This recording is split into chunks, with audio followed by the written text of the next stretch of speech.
एक भिखारी सुबह सुबह भीख मांगने निकला। चलते समय उसने अपनी झोली में जौ के मुट्ठी भर दाने डाल दिए। पूर्णिमा का दिन था। भिखारी सोच रहा था कि आज अगर ईश्वर की कृपा होगी तो मेरी यह झोली शाम से पहले ही भर जाएगी। अचानक सामने से राजपथ पर उसी देश के राजा की सवारी आती हुई दिखाई दी। भिखारी खुश हो गया। उसने सोचा कि राजा के दर्शन और उनसे मिलने वाले दान से आज तो उसकी सारी दरिद्रता दूर हो जाएगी और उसका जीवन संवर जाएगा।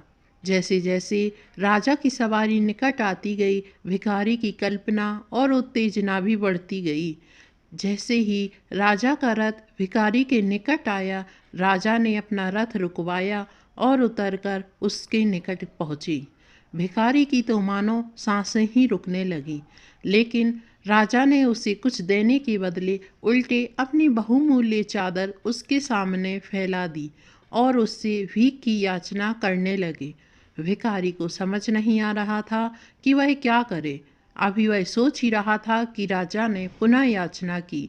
भिखारी ने अपनी झोली में हाथ डाला, मगर हमेशा दूसरों से लेने वाला मन देने को राजी नहीं हो रहा था।